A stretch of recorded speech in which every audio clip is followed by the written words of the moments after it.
یہ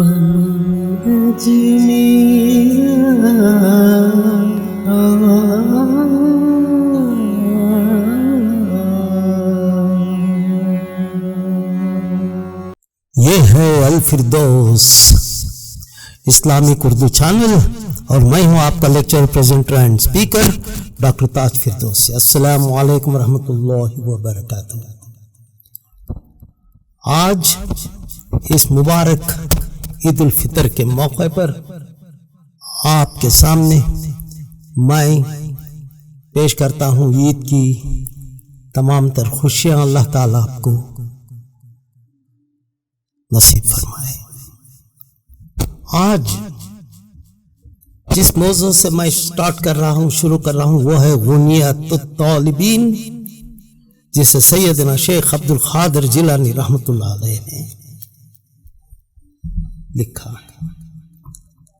اور آج جس ٹاپک پہ میں شروع کر رہا ہوں وہ ہے باب 9 چیپٹر 9، اور جس آیت سے میں شروع کر رہا ہوں وہ ہے اعوذ باللہ من الشیطان الرجیم، بسم اللہ الرحمن الرحیم۔ فَإِذَا قَرَأْتَ الْقُرْآنَ فَاسْتَعِذْ بِاللَّهِ مِنَ الشَّيْطَانِ الرَّجِيمِ۔ یہ آیت سورۃ النحل کی ہے۔ سورۃ النحل مکی ہے، صرف 3 آیات کا نزول مدینے میں ہوا۔ اس کی کل آیات 128 کل الفاظ 1841 اور کل حروف 7709 ہیں۔ اب اس آیت میں اللہ تعالی اس بات کو واضح کر دیتے ہیں کہ جب تم قرآن پڑھو تو اعوذ باللہ من الشیطان الرجیم سے شروع کرے، کیونکہ شیطان ہر طریقے سے مسلمانوں پر، مومنوں پر ان کو بہکانے کی کوشش کرتے رہتا ہے، اور خصوصاً جب اللہ کا کلام پڑھتے ہیں تو کئی لوگ ایسے ہیں جو سرسری طور پر ایک حد تک قرآن کو سیکھ لیتے ہیں اور اس کو بالکل 100% 100% اس سے لا علم ہوتے ہیں تجوید کے علم سے۔ معنوں میں بہت فرق آ جاتا ہے۔ اب جیسا کہ فَاسْتَعِذْ بِاللَّهِ باللہ ہو گئی، کیونکہ اللہ سے پہلے وہ با آیا ہے جس پہ وہ زیر یعنی کہ کسر ہے، باللہ۔ اگر بی نہیں اگر ہوتا اللہ تو اللہ ہوتا ہے، اور یہ باللہ من الشیطان، تا اس کی پر آواز ہے، جیم، جیم کو کتنے حرکات لیتے ہیں، ان تمام چیزوں کو خاص خیال رکھنا چاہیے۔ اتنا تو جاننا چاہیے ہر ایک قرآن پڑھنے والے کو، ہر ایک مسلمان اور مومنہ۔ اب آگے چلتے ہیں۔ اس کا ترجمہ حضرت شیخ عبد القادر جیلانی نے یوں کہا ہے، جب قرآن پڑھو تو شیطان مردود سے اللہ کی پناہ مانگو۔ حضرت ابن عباس رضی اللہ تعالیٰ عنہ نے فرمایا، اس کا مطلب یہ ہے کہ جب قرآن پڑھنے کا ارادہ کرو تو اعوذ باللہ من الشیطان الرجیم پڑھو، یعنی شیطان ملعون ہے، اس سے بچنے کے لیے اور اللہ کی پناہ میں آنے کے لیے۔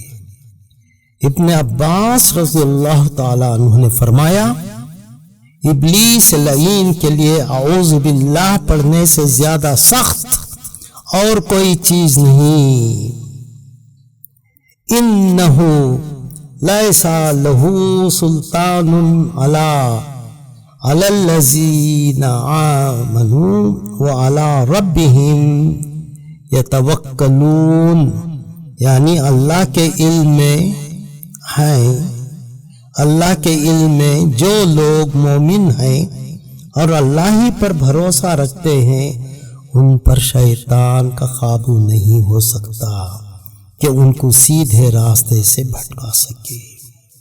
انما سلطانہ علی الذین یتولونہ والذین ہم مشرکون، شیطان کا قابو صرف ان لوگوں پر ہوتا ہے جو اس سے دوستی رکھتے ہیں، یعنی ان کی پیروی کرتے ہیں، بس وہ ان کو ان کے دین سے بہکا دیتا ہے، اور شیطان کا تسلط ان لوگوں پر ہوتا ہے جو اللہ کے ساتھ دوسروں کو شریک قرار دیتے ہیں۔ اس بات سے یہ واضح ہو گیا کہ ہر طریقے سے شیطان اس طاق میں رہتا ہے کہ کسی طریقے سے انسان کو بہکایا جائے، اور اس کے لیے یہ ہے کہ جب کوئی اعوذ باللہ پڑھ دیتے ہیں اور وہ اللہ کے پناہ میں آ جاتے ہیں تو شیطان کے لیے دروازے بند ہو چکے ہوتے ہیں، اور اس کے وہاں پر کوئی بھی خلل اندازی ممکن نہیں۔ اور یہ اعوذ باللہ ایک ایسا باب ہے، ایک ایسا دروازہ ہے جو مومنوں کے لیے رحمت بنتا ہے، کیونکہ وہ لوگ اعوذ باللہ پڑھنے کے بعد اللہ کی پناہ میں آتے ہیں تو سیدھے راستے پہ ہوتے ہیں، صراط مستقیم پہ ہوتے ہیں، بہکاوے میں نہیں آتے۔